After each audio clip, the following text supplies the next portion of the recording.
Colonel Davis had always prided himself on two things: his impeccable military record and his ability to command attention. Walking through the sprawling gates of Fort Maxwell, he carried himself like a man who had earned every stripe on his uniform and expected the world to bend in acknowledgement. The morning sun glinted off his polished boots as he entered the main courtyard, nodding at junior officers and staff, who hurried past with stiff-backed salutes. Today, however, a ripple of curiosity ran through the base. A new commander was arriving, and whispers had spread overnight. She was no ordinary officer. Lieutenant General Harper stepped from the black SUV with measured grace, her tall frame unmistakable even in a standard-issue uniform. Every step exuded confidence, not arrogance, but the quiet power that came from decades of service, from countless missions completed with precision. Davis, however, saw only the shiny new arrival, someone he assumed was young, inexperienced, perhaps overly ambitious. A smirk tugged at the corner of his mouth. He had dealt with ambitious officers before, and in his experience, they were easy to rattle with a well-placed joke or subtle mockery. "Ah, the new commander," Davis said loudly, his voice carrying across the courtyard. He straightened, chest puffed out, and added with a sly grin, "Hope you brought your A-game. This base isn't for beginners." Some of the soldiers nearby stifled chuckles, unsure if their colonel was being serious or just his usual overconfident self. Harper's expression remained unreadable. She did not respond immediately.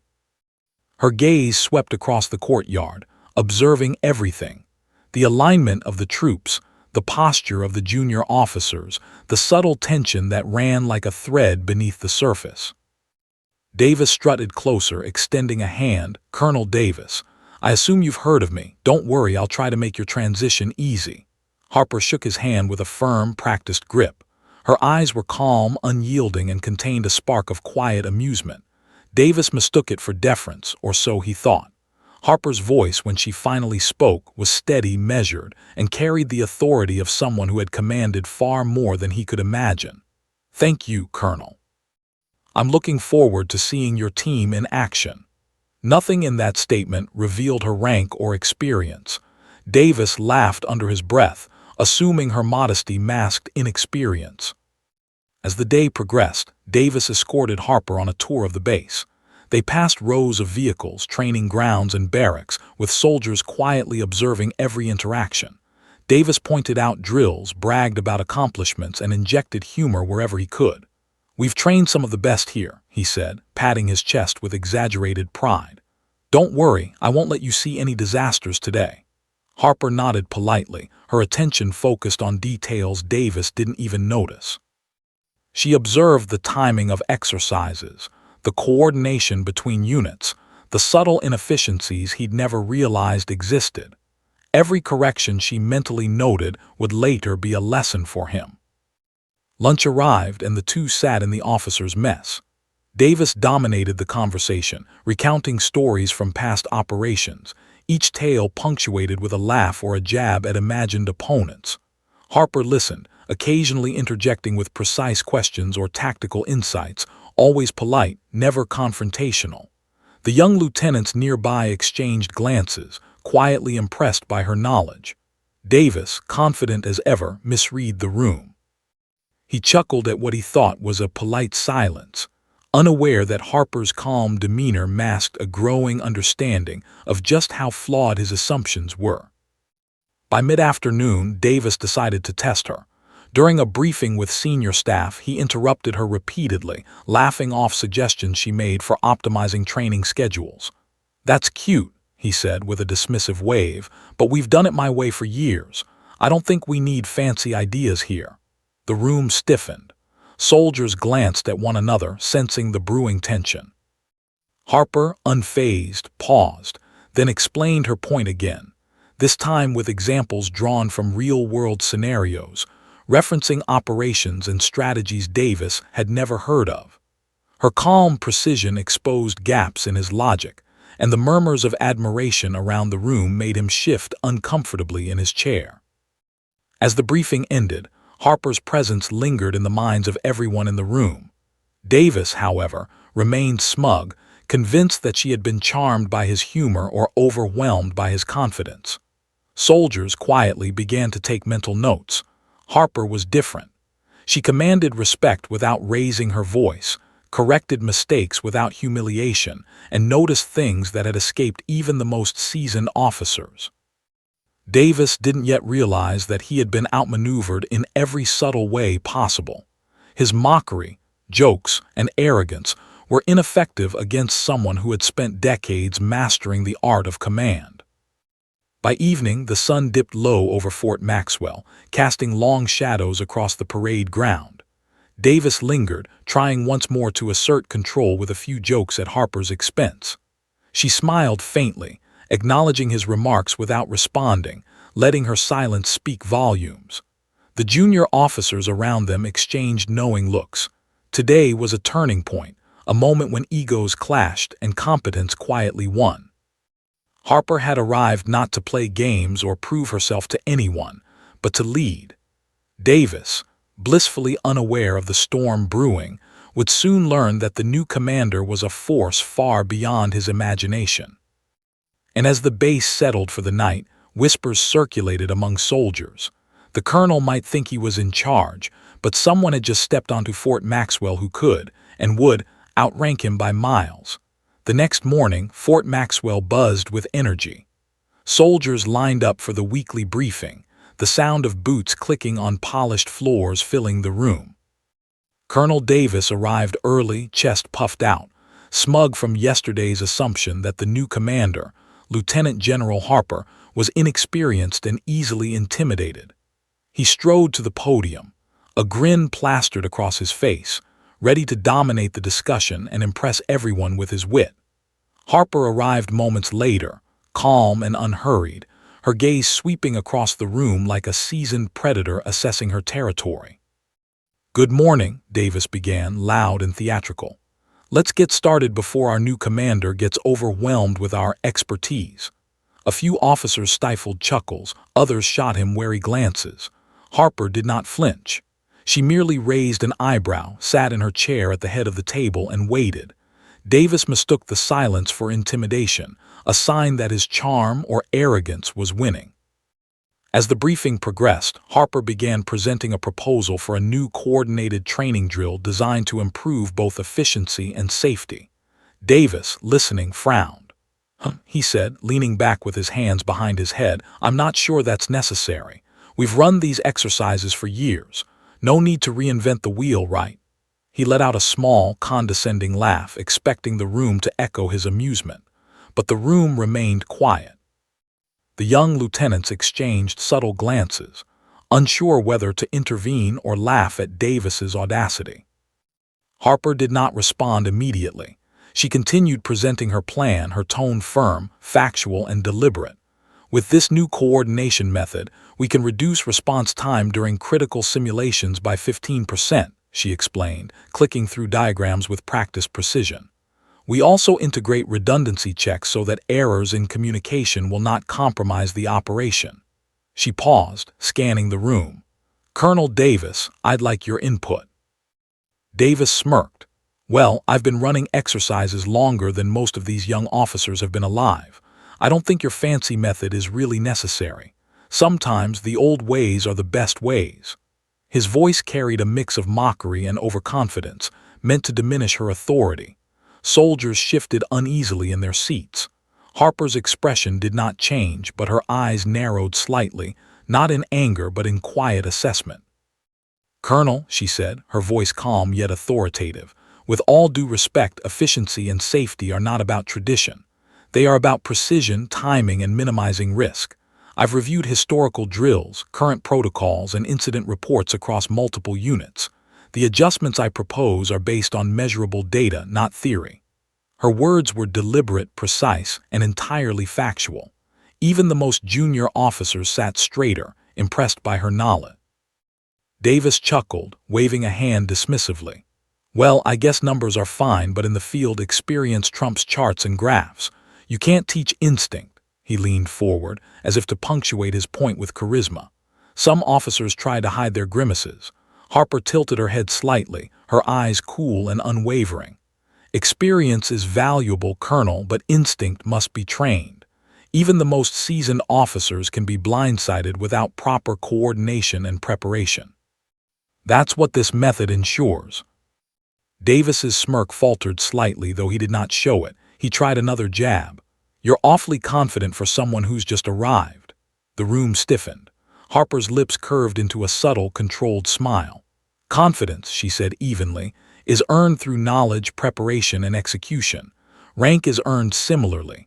While I respect your experience, I must insist that the unit follows tested, verifiable protocols. Your opinions are welcome, but the plan will proceed as outlined. A murmur ran through the room. Davis's face flushed. The junior officers and lieutenants exchanged glances, some barely suppressing smiles. They had seen arrogance confronted in private, but never so publicly and so decisively. Harper's poise, patience, and undeniable command of facts left no room for argument.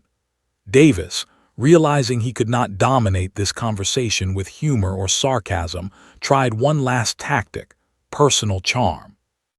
Well, he said, leaning back with exaggerated confidence, I guess we'll see if your method works in the field. Good luck with that, Commander. His laugh was intended to be dismissive, but there was a tension under the surface now, an acknowledgement that Harper was no ordinary officer. Harper remained silent, merely nodding his tone. She did not argue, did not plead, did not retaliate. Instead, she continued presenting the exercise logistics, highlighting timing, coordination, and contingency plans. Each sentence demonstrated competence, clarity, and authority. Davis had nothing left to counter. Soldiers began whispering quietly, some to each other, some merely exchanging knowing looks. The realization spread. Harper was far more than he had assumed. Her reputation, which Davis had dismissed as rumor, was entirely justified. By the end of the briefing, the tension was palpable. Davis had tried to assert dominance, mock, and charm, but each attempt had been effortlessly neutralized. Harper's calm confidence, tactical knowledge, and quiet authority had turned the room's attention away from him. The colonel felt a sting of humiliation he refused to admit. Outside the room, officers quietly discussed the extraordinary skills of the new commander. The whispers carried not just respect, but awe. After the meeting, Harper and Davis walked together to inspect the units in the training yard. Davis attempted to make small talk, as if the morning's confrontation had been trivial. Harper listened, offering polite responses, while mentally noting the inefficiencies in the unit's formations and communication patterns.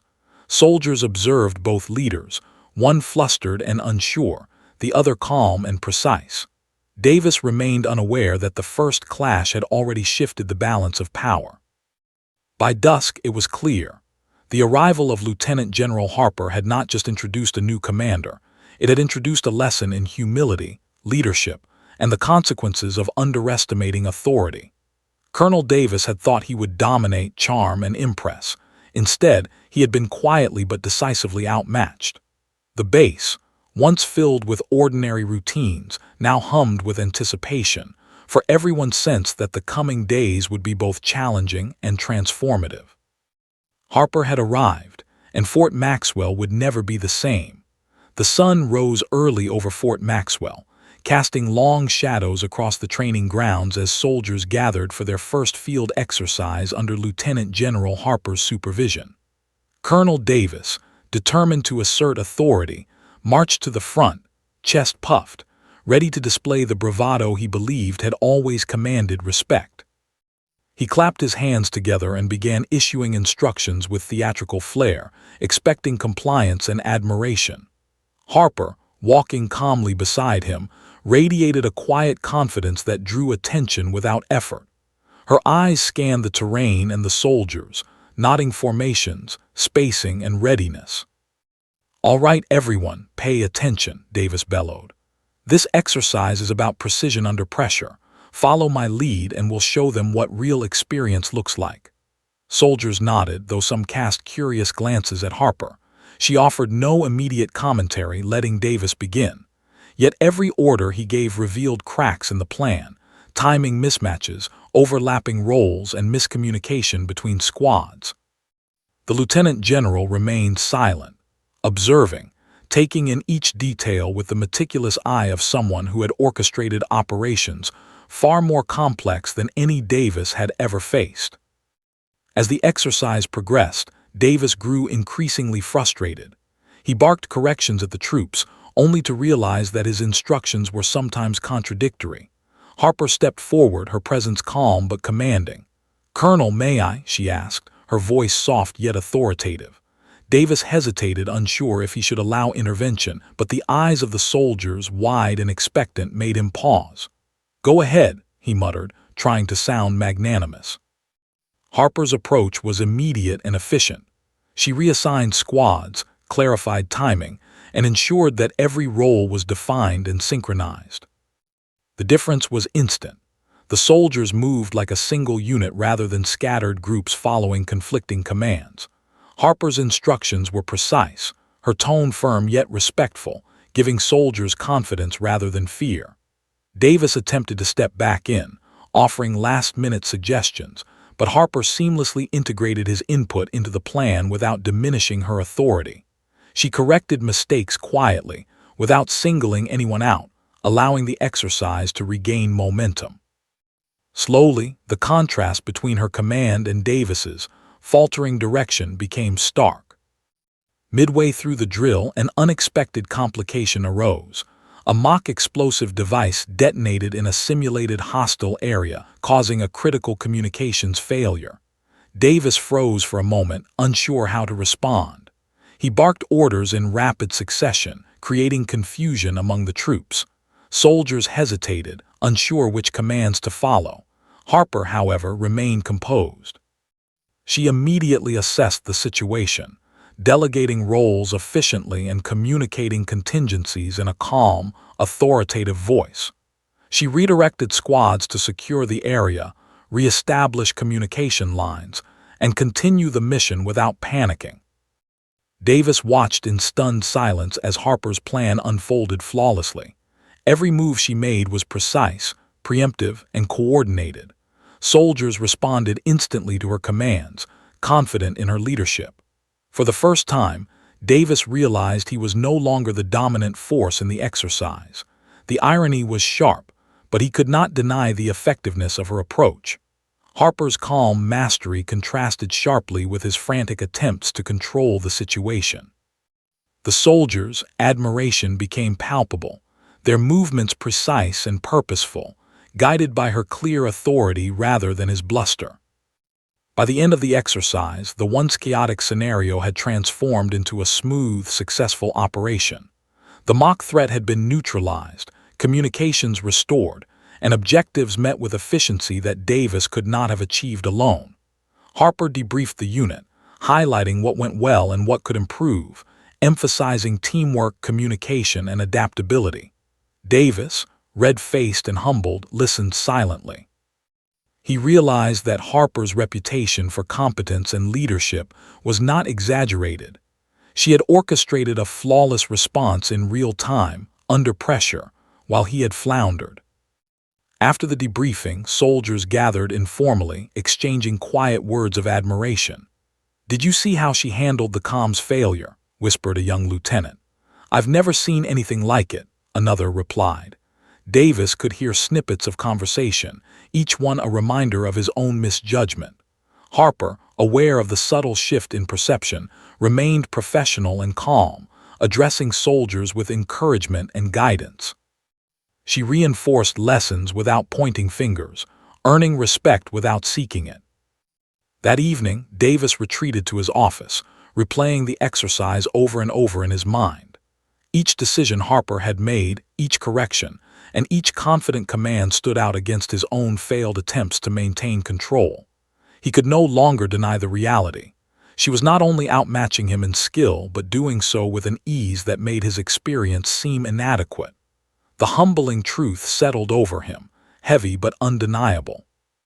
Harper had arrived at Fort Maxwell not merely to lead, but to teach, to challenge, and to transform those around her. The unit, meanwhile, thrived under Harper's guidance. Soldiers executed drills with precision, communication flowed, and morale improved. Junior officers whispered among themselves, noting how decisively she had demonstrated leadership and competence. Davis, though proud of his career, had to acknowledge the lesson. Rank, skill, and preparation could never be replaced by ego or sarcasm. Harper had done what few could: command respect without raising her voice, correct errors without humiliation, and lead under pressure without losing composure. As the sun dipped below the horizon, casting long shadows over the training field, the colonel walked alongside Harper. He attempted small talk, but it lacked the usual confidence and bravado. Harper listened politely, nodding and making subtle suggestions, her calm authority unshakable. Davis felt a mixture of admiration and embarrassment. He had mocked her upon arrival, underestimated her abilities, and now, after witnessing her skill firsthand, could only reflect on the irony. Fort Maxwell had changed. The soldiers had witnessed the first true test of Harper's leadership, and it had left an indelible mark. Davis, once confident he could dominate any room, now recognized that he was not in control. Harper's presence was more than commanding, it was transformative. And as the evening settled over the base, whispers spread among the ranks. The new commander was a force to be reckoned with, and Colonel Davis had just learned the first of many lessons. The following morning, Fort Maxwell was alive with tension. Today's exercise was different. High stakes, a full-scale simulation designed to test the unit under near-real combat conditions. Soldiers lined up, equipment checked and rechecked, eyes sharp, hearts racing. Colonel Davis arrived early, determined to reassert his authority, striding through the courtyard with the confidence of a man who believed experience alone commanded respect. Lieutenant General Harper followed at a measured pace, her expression calm, her presence commanding without arrogance. Soldiers instinctively straightened, sensing her quiet control. The exercise began smoothly, with squads moving through mock terrain, communicating via radio and executing tactical maneuvers. Davis barked commands, attempting to take charge, but Harper observed silently, noting timing discrepancies, spacing errors, and minor inefficiencies in execution. She made subtle adjustments in her mind, waiting for the right moment to intervene. Davis, oblivious, believed the operation was under his control, confident in his decades of field experience. Yet the first signs of trouble appeared. A simulated communications blackout affected one of the flanks, halting the coordinated advance. "Colonel," a junior officer called, panic in his voice. "The East squad lost contact. They're not responding." Davis froze for a split second, then barked contradictory orders to multiple squads, creating confusion. Soldiers hesitated, unsure which instructions to follow. Harper, noticing the faltering coordination, stepped forward. Her calm voice cut through the chaos. "Listen carefully. Squad Alpha, establish visual on the eastern flank. Squad Bravo, secure the perimeter. Charlie and Delta, maintain communication relay. Execute exactly as I say." Her tone left no room for argument, only action. The change was immediate. Soldiers snapped to attention, following Harper's orders with precision and confidence. Davis tried to interject, giving alternative commands, but Harper absorbed his instructions effortlessly into her plan without undermining her authority. Every action she took was calculated, efficient, and clear, restoring order and preventing what could have become a simulated disaster. Davis's face reddened, realizing that his decades of experience had done little to prepare him for this situation. Harper's ability to assess, delegate, and execute was flawless. The East Squad, previously stalled, regained coordination under Harper's direction. Visual contact was re-established, radios functioned again, and the exercise continued without further incident. Soldiers moved with confidence, aware that Harper's commands were precise and reliable. Davis, attempting to regain control, found himself sidelined, his suggestions politely absorbed but ultimately unnecessary. He had assumed authority would naturally follow his rank and reputation, but Harper's competence and decisive leadership rendered his assumptions irrelevant. "Excellent," Harper said calmly, scanning the field. "Now, maintain this formation and advance to the extraction point. Watch for potential simulated threats along the northern approach. Soldiers moved in perfect synchronization, executing the maneuver with fluid precision. Davis, who had expected chaos to highlight his authority, could only watch humbled. He felt a mixture of pride, admiration, and embarrassment as Harper's leadership transformed the faltering operation into a controlled, successful mission. During a brief pause, Harper walked among the squads, observing performance, giving concise corrections, and reinforcing proper communication protocols. Davis, attempting to offer input, found that she had already identified and corrected the issue before he even noticed it. Junior officers whispered among themselves, exchanging amazed glances at her foresight and calm under pressure. Even the most skeptical soldiers began to recognize that Harper's expertise went far beyond what they had imagined. Davis's confidence had been thoroughly undermined, replaced by a grudging respect that he refused to admit aloud. The final phase of the exercise involved a simulated extraction under fire. Explosions and mock gunfire filled the field, adding stress and urgency. Soldiers executed Harper's directives flawlessly, maintaining order despite the chaos. Davis tried to intervene, shouting orders, but they were drowned out by Harper's clear, authoritative voice.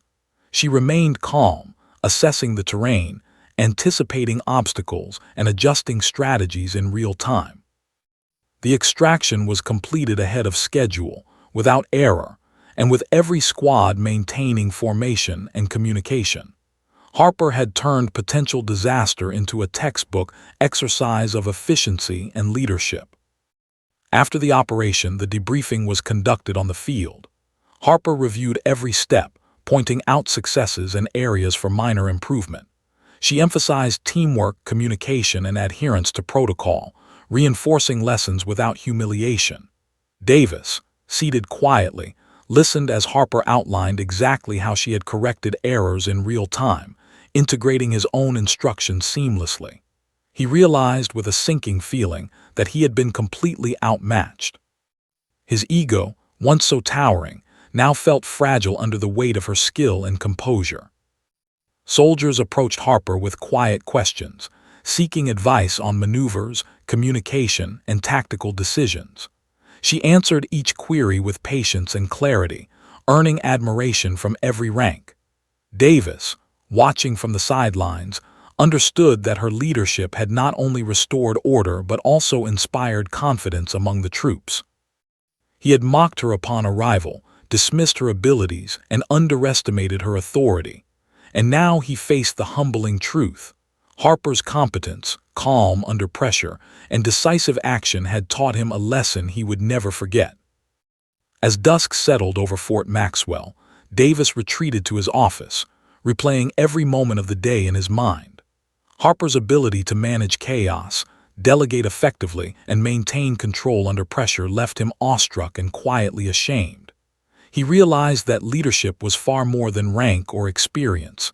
It required calm, strategy, foresight, and the ability to earn respect through action rather than ego. Harper had arrived not just to command, but to transform the unit, including him. The soldiers, meanwhile, returned to barracks inspired, discussing the exercise with excitement and admiration. Harper had demonstrated that authority was earned, respect was commanded through action, and a true leader could transform even a faltering operation into a success. Davis, now painfully aware of his misjudgment, had begun the slow, reluctant process of reflection. The base had witnessed the power of competence over arrogance, and Harper's quiet dominance had left a lasting impression that would shape Fort Maxwell for years to come. By nightfall, the message was clear. Lieutenant General Harper had not only managed a crisis flawlessly, but had also demonstrated that true leadership required knowledge, foresight, and composure, qualities that could humble even the most seasoned colonel. Davis had learned the first hard truth of his career under her command: underestimate her at your own peril. The following morning, the atmosphere at Fort Maxwell was unusually tense. Rumors had spread overnight among the soldiers. The new commander's record was extraordinary, but no one knew the full extent. Colonel Davis arrived at the briefing room with his usual swagger, convinced that after yesterday's exercise, he would regain some semblance of authority. Lieutenant General Harper entered shortly after, quiet and composed as always, her presence commanding immediate attention. Soldiers instinctively straightened, eyes following her as she moved with measured, confident steps. Davis seated himself at the front, assuming his usual position of dominance. "All right, everyone," he began loudly. "Let's review yesterday's field exercise. I trust our new commander is ready to learn a few things from an old pro." A few soldiers exchanged uncomfortable glances. Harper, unfazed, simply smiled faintly and opened her briefing folder.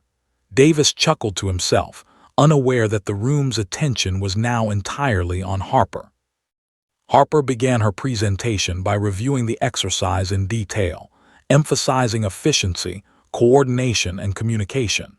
She explained how she had anticipated potential disruptions and implemented contingency plans to minimize risk.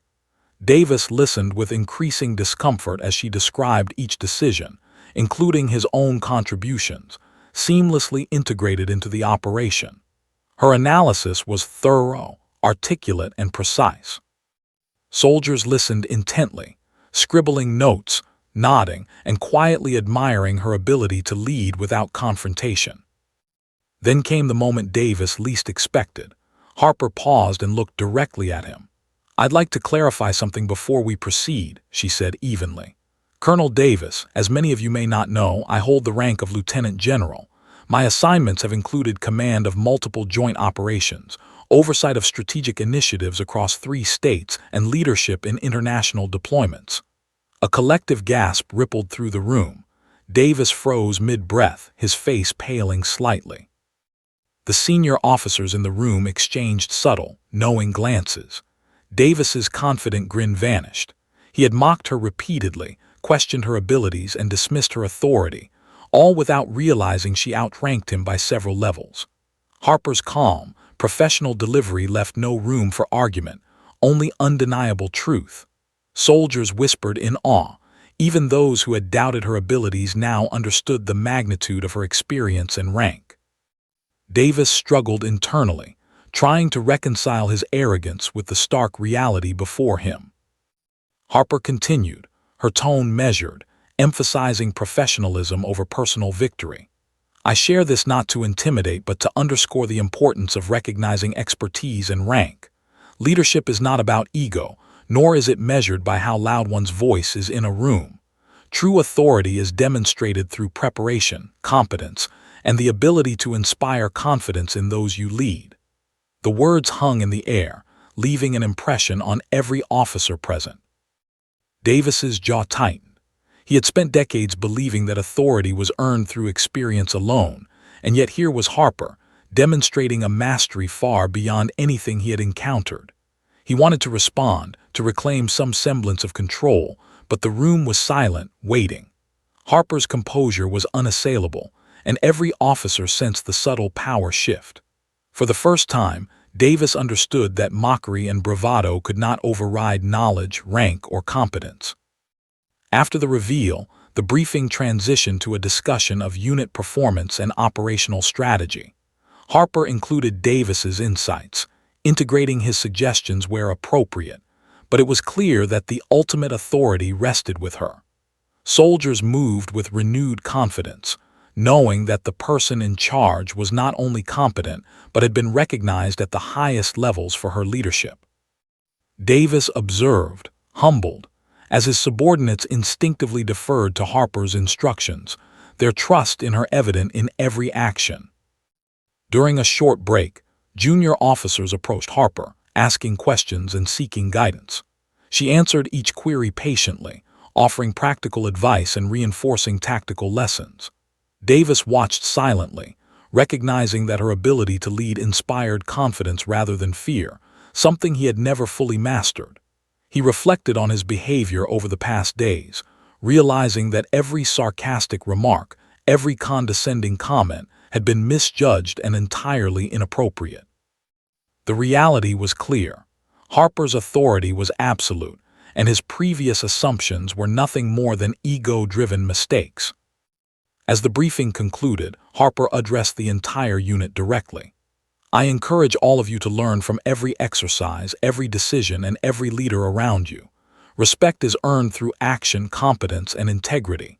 Leadership is not about rank alone. It is about how effectively one can guide, inspire, and achieve results. Colonel Davis's experience is invaluable, and his contributions are appreciated.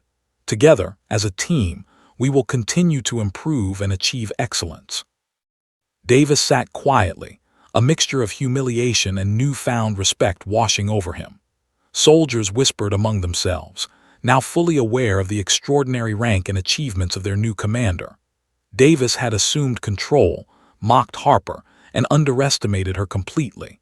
And now, the truth had been revealed in front of everyone.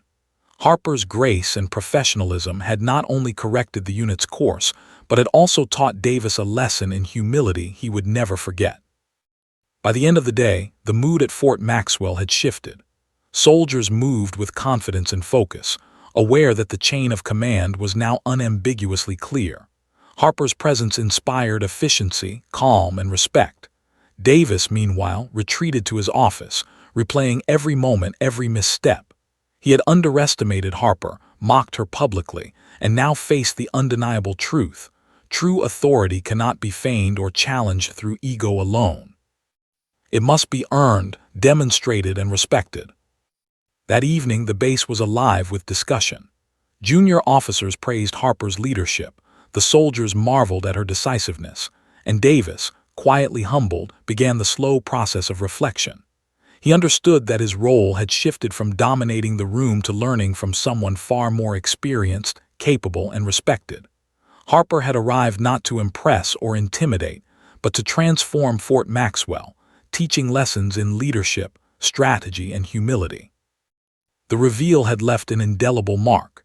Davis's arrogance had been exposed, Harper's competence undeniable, and the unit had witnessed firsthand the difference between rank, skill, and perception.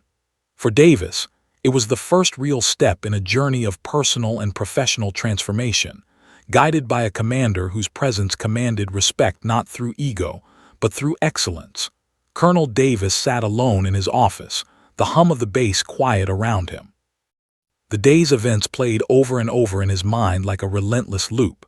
He had mocked Harper, belittled her experience, and assumed dominance, only to be outmaneuvered in every possible way. The humiliation was sharp, yet beneath it, a reluctant admiration grew. He leaned back in his chair, fingers pressed to his temples, trying to understand how a newcomer could so effortlessly command respect and execute flawless operations. Harper's calm authority haunted him, even in the solitude of his office. A soft knock at the door broke his thoughts. "Colonel Davis." Harper's voice was steady, professional, but not unkind. Davis looked up, startled, and straightened. "Yes, General Harper," he replied, trying to mask his unease. She entered the office, carrying a small folder of notes from the day's exercise. She set it on his desk without ceremony. "I wanted to share some observations," she said. "Nothing critical, just things I thought might help improve coordination and efficiency." Her words were simple, but Davis sensed the weight of her experience behind them. He took the folder, eyes scanning the pages. Her notes were meticulous, detailed, and practical. Each suggestion addressed issues he hadn't even noticed, offering solutions without condescension. Davis felt a pang of humility. Here was someone who could have openly humiliated him, yet instead chose mentorship. Harper continued, "Leadership is not about ego, Colonel. It's about recognizing both your strengths and limitations and using them to guide your team effectively. You have experience and knowledge that are invaluable. These notes are meant to complement that, not replace it." Davis nodded slowly, absorbing her words. For the first time in decades, he realized that experience alone was not enough. Leadership required reflection, adaptability, and humility. Harper had demonstrated all of these traits in the field exercises, managing crises with calm precision while inspiring confidence in every soldier. Davis reflected on his own behavior. Sarcasm, mockery, and overconfidence had not only undermined his authority but had almost jeopardized the operation. The lesson was painful, yet necessary. Over the next few days, the dynamic at Fort Maxwell began to shift subtly but unmistakably. Soldiers moved with renewed confidence under Harper's guidance. Junior officers sought her counsel, and even seasoned officers like Davis found themselves listening more than speaking. Harper encouraged collaboration, ensuring that every voice was heard while maintaining clear authority. Davis noticed that her approach did more than improve efficiency. It inspired loyalty, trust, and discipline. He watched as soldiers executed complex maneuvers with precision, guided by Harper's quiet, commanding presence. In one particular drill, Davis found himself observing rather than directing. Harper had assigned him a supporting role, integrating his suggestions where appropriate but leaving the ultimate command in her hands. At first, he bristled at the demotion of perceived authority, but as the drill progressed, he realized the effectiveness of her methods. Soldiers responded instantly to her orders, coordinated seamlessly, and adjusted tactics in real time. Davis began to appreciate the subtle genius behind her leadership. She created an environment where everyone knew their role and felt valued, yet the chain of command was unmistakably clear. During lunch one afternoon, Harper invited Davis to join her at the officers' mess. It was informal, yet the tone was instructive. She spoke about strategy, operational efficiency, and crisis management, blending theory with practical examples from her extensive career. Davis listened, genuinely absorbing her insights. For the first time, he recognized that leadership was as much about mentoring others as it was about executing operations. Harper's ability to balance authority, humility, and encouragement impressed him more than he cared to admit. Outside the office, the unit flourished. Soldiers whispered among themselves about Harper's skill, recalling the simulated crises and exercises with admiration. Davis noticed subtle changes in his own approach. He began offering suggestions thoughtfully rather than dominating discussions, allowing Harper's strategies to guide implementation. He found that when he complemented her leadership rather than overshadowing it, the unit's performance improved dramatically. Harper had not only transformed the base, but had begun reshaping Davis himself. One evening, as the sun dipped low over the training grounds, Davis reflected on the transformation he had witnessed within the unit and within himself. He realized that Harper's mentorship had done more than restore order or correct inefficiencies. It had reshaped the culture of the base. Soldiers operated with confidence and precision. Junior officers grew in competence and morale, and even he, the once arrogant colonel, had learned the value of humility and reflection. Harper had quietly, effortlessly changed the dynamic of Fort Maxwell. By the end of the week, Davis began to internalize the lesson fully. He recognized the limits of his experience without guidance, the importance of acknowledging skill regardless of ego, and the transformative power of mentorship. Harper had demonstrated that leadership was not about who spoke the loudest, who had the most years of service, or who could mock the other into submission. It was about knowledge, calmness, and the ability to inspire confidence and cohesion. Davis, humbled, realized he had much to learn. Harper, meanwhile, continued her work without fanfare. She rotated among units, offering advice, observing, and adjusting plans to optimize performance. Soldiers spoke of her with quiet reverence, respecting her decisions and learning from her actions. Davis, now listening more than speaking, followed her example, slowly earning the trust and respect of his subordinates in a new way. The colonel had begun a journey of personal transformation, guided by the very officer he had once mocked, underestimated, and challenged.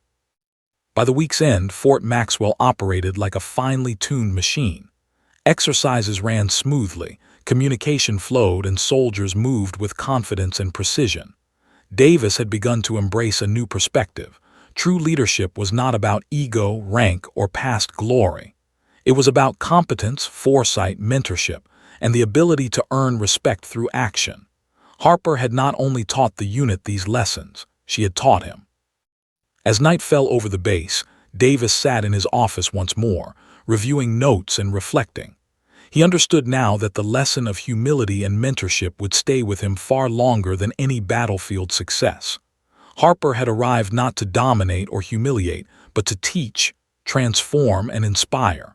The colonel, humbled yet enlightened, finally recognized the full extent of her impact. Fort Maxwell had changed, and so had he, forever guided by the quiet brilliance of Lieutenant General Harper. Weeks had passed since Lieutenant General Harper had arrived at Fort Maxwell, and the transformation of the base was undeniable. Soldiers moved with efficiency, communication was seamless, and morale was at an all-time high. Colonel Davis, once confident that his experience alone commanded respect, now approached each exercise with cautious attentiveness. The realization that Harper had outclassed him in knowledge, execution, and authority was no longer a bitter pill. It had become a catalyst for his own growth.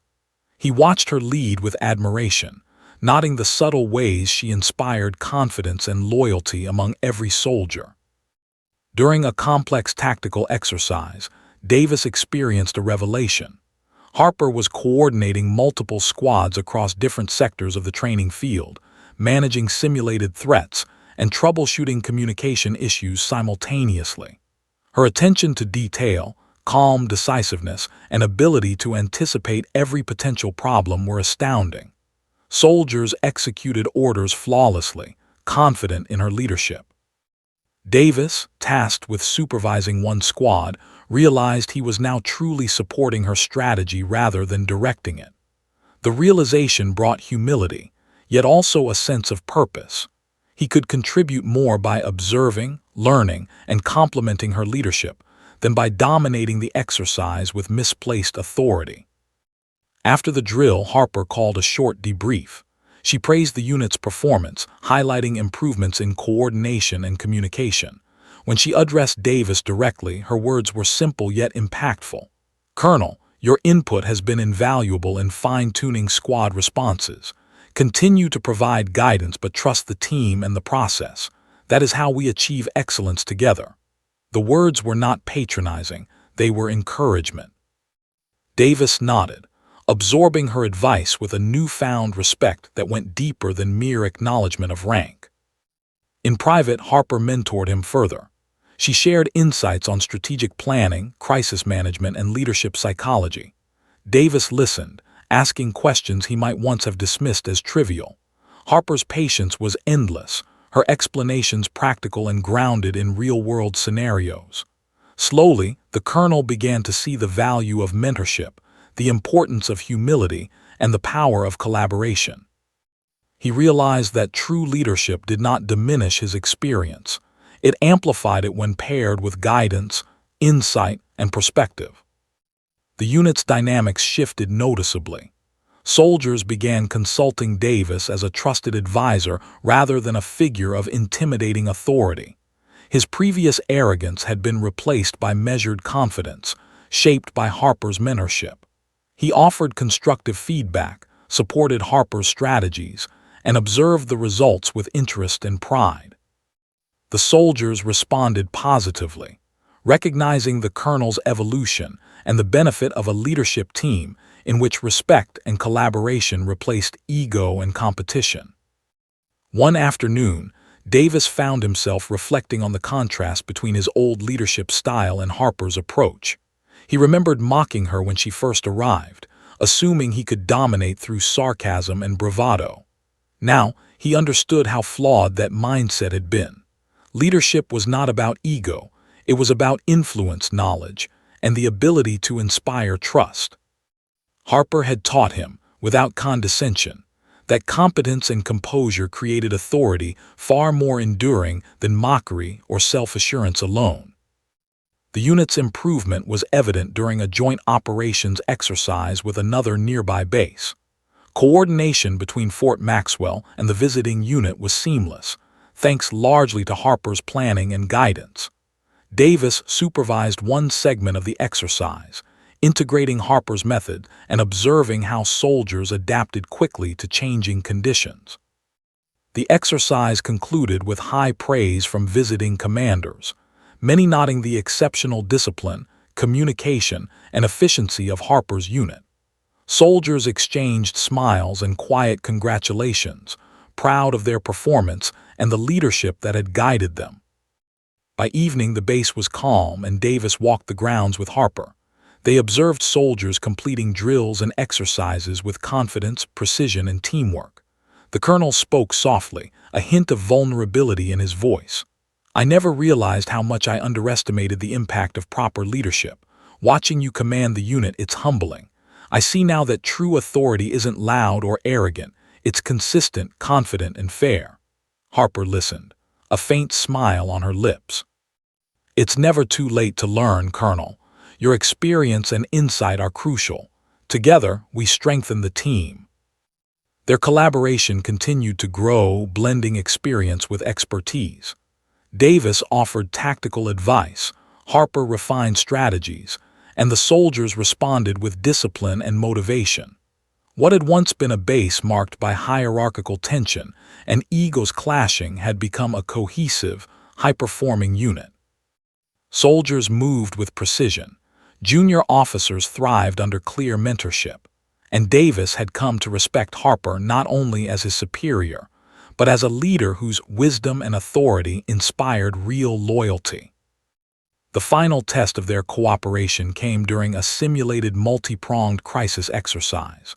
Harper orchestrated a complex scenario, assigning Davis a critical role in overseeing support logistics.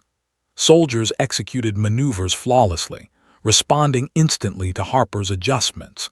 Davis observed, contributing input where needed, but ultimately allowing Harper's strategic vision to guide the operation. The result was a resounding success. Every squad completed objectives efficiently, communication remained uninterrupted, and potential failures were avoided. Davis felt genuine pride, not in personal dominance but in the success of the team. After the exercise, Harper addressed the entire unit. "This is what happens when experience and strategy come together. Every voice, every contribution matters. Respect is earned through competence and collaboration. Today, we demonstrated that clearly. Colonel Davis has provided invaluable insight, but it is our combined efforts that create success." Soldiers erupted in quiet applause, their admiration for both leaders evident. Davis nodded, finally embracing the shift in perspective. Leadership was no longer about ego or rank. It was about mutual respect, trust, and collaboration. That evening, as the base settled under the glow of sunset, Davis reflected on the transformation. He had been humbled, challenged, and mentored by Harper, and in doing so he had grown, not just as a commander but as a leader and a mentor himself. The dynamic at Fort Maxwell had shifted permanently. What had begun as conflict and arrogance had evolved into collaboration, mutual respect, and exceptional performance. Harper's guidance had transformed both the unit and the colonel. Davis knew that this lesson would stay with him for the rest of his career. Harper's leadership had reshaped his understanding of authority, humility, and teamwork. The base, once a place of tension and ego, had become a model of discipline, efficiency, and cohesion. Soldiers had learned that competence mattered more than bluster, respect was earned through action, and true leadership was demonstrated through calm decisiveness and mentorship. And Davis, once blinded by pride, now understood that being a great leader sometimes meant stepping back, learning, and letting others guide the way. Fort Maxwell awoke to a sense of anticipation that felt almost electric. Today was not a routine exercise. Today, Lieutenant General Harper would lead the unit in a high-profile joint operations simulation, observed by top military officials and visiting dignitaries. The soldiers, seasoned and newly inspired, moved with precise coordination, their confidence and discipline a direct reflection of Harper's leadership. Colonel Davis, now fully aware of his role as both mentor and supporter, prepared quietly alongside them, ensuring logistics ran smoothly while leaving operational command to Harper. The operation began at dawn. Smoke machines and pyrotechnics simulated the chaos of real combat. Soldiers advanced with flawless timing, each squad executing complex maneuvers as Harper had drilled them. Radios crackled, officers relayed updates, and Harper coordinated multiple contingencies with a calm authority that commanded immediate obedience. Davis observed his unit's response with awe. Gone was the arrogance that had once defined him. Now, he was genuinely proud of his team and grateful for Harper's mentorship. Midway through the exercise, an unexpected complication was introduced, a simulated ambush by opposing forces. Davis, prepared for standard scenarios, felt a brief surge of concern, but Harper was already steps ahead. She quickly assessed the situation, rerouted squads, reinforced communications, and executed a counter-strategy that neutralized the threat without error. Every move was precise, every decision calculated. Soldiers responded instantly to her commands, confident and unhesitant. Harper's brilliance was undeniable, and Davis, watching in silent admiration, felt a profound respect for the commander he had once mocked. The observers on the sidelines, including generals and visiting officers, were equally impressed. They noted the seamless coordination, rapid adaptability, and flawless execution of complex maneuvers. Harper's ability to inspire confidence while maintaining absolute control of the situation was extraordinary. Davis's contributions, once the focus of his pride, now perfectly complemented her leadership. He understood the truth of her earlier lesson. Leadership was not about personal glory or rank. It was about competence, foresight, and the ability to inspire and coordinate others. As the simulation reached its climax, Harper orchestrated a strategic extraction of a hostage unit under heavy simulated fire. Soldiers moved with precision, covering each other, maintaining communication, and executing tactical maneuvers that would have seemed impossible just weeks before. Davis, in his supporting role, ensured reinforcements were in position and communication stayed uninterrupted.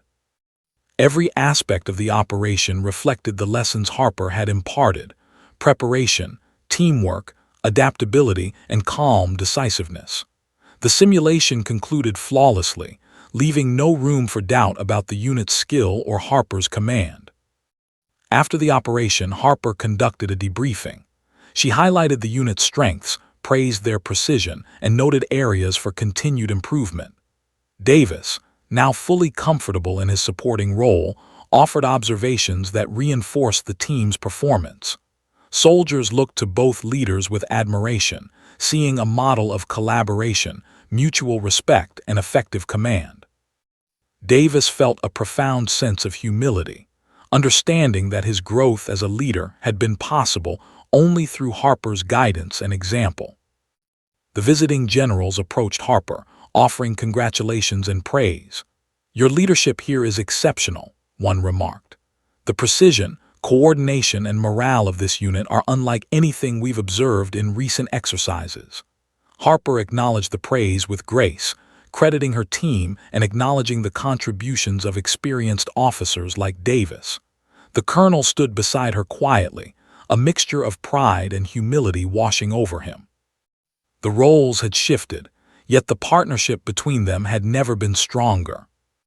Later that evening, Fort Maxwell was calm, the glow of sunset casting long shadows over the training grounds. Davis walked alongside Harper, reflecting on the past weeks. "I underestimated you," he admitted quietly. "I mocked your experience, doubted your authority, and you were right about everything. You've transformed this unit and me in ways I never thought possible." Harper smiled, her eyes warm but steady. "Leadership isn't about proving who is right, Colonel. It's about guiding others, maximizing their potential, and knowing when to step back. You've learned that, and so has the unit." The soldiers, now fully cohesive, moved through the barracks with renewed energy and confidence. Juniors officers sought guidance, veterans offered mentorship, and the entire base thrived under a leadership model built on respect, collaboration, and skill. Harper had not only restored order and efficiency, but had instilled a culture of excellence that would endure far beyond her presence. Davis understood that the greatest lesson of all was not the tactical skills, but the power of humility, mentorship, and teamwork. That night, as Davis reflected on the journey, he realized how far he had come. From a colonel blinded by pride, he had become a supportive leader who contributed experience and insight without overshadowing true expertise. Harper had taught him that true authority was earned through competence, decisiveness, and the ability to inspire others. The lessons he had learned would guide the rest of his career, and perhaps the careers of countless officers under his command. Weeks later, as Harper prepared to leave Fort Maxwell for another assignment, the entire unit gathered to honor her leadership. Soldiers lined the courtyard, standing at attention as she inspected the ranks one final time. Davis, standing beside her, felt a mixture of pride and respect, knowing he had witnessed and experienced a masterclass in leadership. Harper's impact was undeniable. The unit was stronger, smarter, and more cohesive, and Davis himself had been transformed by her mentorship and guidance.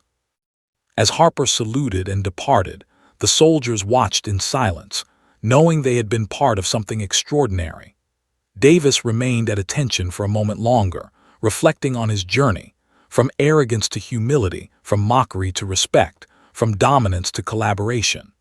The lessons of Harper's leadership would resonate throughout Fort Maxwell for years to come, shaping not only the unit but the man who had once underestimated her so profoundly. And as the sun set over the training grounds, one truth remained clear. Lieutenant General Harper had arrived, humbled no one, inspired everyone, and left a legacy of excellence, respect, and transformative leadership. Colonel Davis, once blinded by ego, had learned the hardest but most valuable lesson of his career. True leadership is not about rank, experience, or bravado. It is about wisdom, mentorship, and the courage to listen, learn, and grow.